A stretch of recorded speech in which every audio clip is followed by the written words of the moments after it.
Well, let's stick with that for a second. The Falcons last year in the in Division One, kind of walked it a little bit. I mean, I'm not putting down any of the teams we faced. I saw you walk it quite a bit. Yeah, I couldn't run it. That's why. But the ass is much better this year, folks. Anyway, we had it kind of easy, some would say, last year, and maybe we weren't in the right division. We were kind of in between, perhaps, and we beat a lot of good teams pretty succinctly. Yep. And this year, going into the Premier League, we had probably all the confidence in the world, having beat some of the best teams in the country last year in our division, and a couple of Premier teams as well. Yep. The fact that it's not exactly the same team, with not the same manager, with not the same mantra and ideas and so forth, how is that going to affect our chances in the Premier League? I think it only makes our chances better. Not because of any individual, certainly not because of me, but it makes our chances better because we are refusing to be complacent going into the season. It would have been very easy with the confidence we had from last year, even though we failed at the Final Four. Even though that was the case, you're right, they're a very tough team. We swept them 3 games, they're a good team. We beat Windsor at the London tournament. By the way, Grand Slam, Bournemouth. Go ahead. We beat Windsor at the London tournament, and they were, I think, finished 4th place in the Premier League last year. That's right. And that was not even strictly our Falcons team. That was kind of a mix of our Falcons and Hawks teams that beat them. So the fact of the matter is, it would have been easy to be complacent. By taking a new approach, by encouraging guys to work hard, and by having a kind of a newfound training regimen, we're going to start this season miles ahead, I think, of where other clubs will. So we're going to come out guns blazing, and we're not taking anything for granted. We're going to have,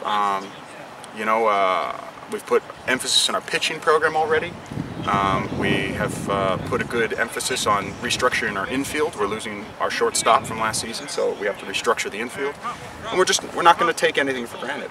So in that sense, we're very well prepared, and I think our chances are very good. But what about the fans, Jay, really? I mean, what fans? Well, the fans, we've got fans. Both of them are very dedicated fans.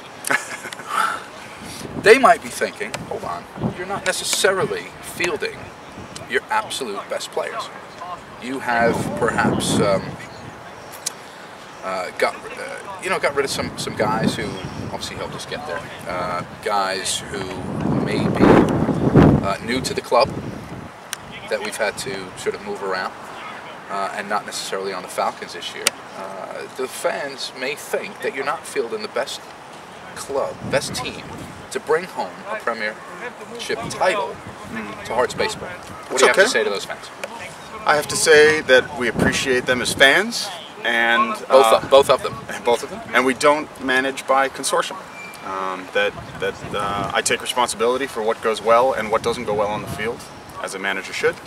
And as far as players who aren't on the Falcon squad, nothing that's happened this preseason has been haphazard.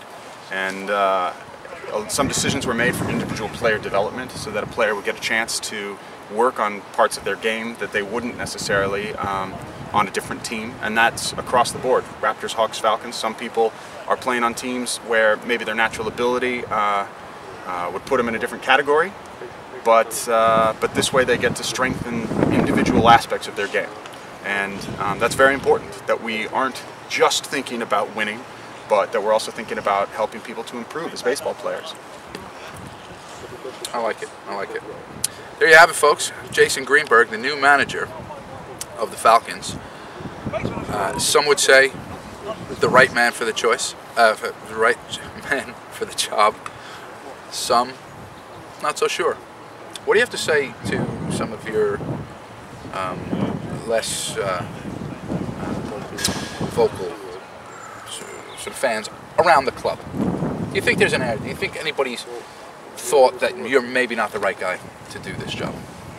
Sure. I mean, there's a lot of stuff happened over the off season, leading up to the manager slot that you want. I think no doubt some people question the decision, but the fact of the matter is that I was charged with the task, and I'm working very hard to do it in the best possible way that I can. And it won't always be can't please everybody all the time. But you're on a mission to prove them wrong, I assume. I'm not. I'm on a mission to help our adult program to grow and to help individual players to develop and to win baseball games. And those are the three things that I'm working hard to achieve. To be honest, I'm not so concerned about people thinking I'm wrong for the job. At the end of the season, they'll have a chance to, for me as manager again, not to do so, and that's everybody's choice. So, as they say in England, the proof will be in the pudding, and I'm just going out and doing the hardest job I can as a manager, and that's all I can do. There you have it, folks. Honest answers from a phenomenal manager. Thanks, Mark. Well done, Jack. All right.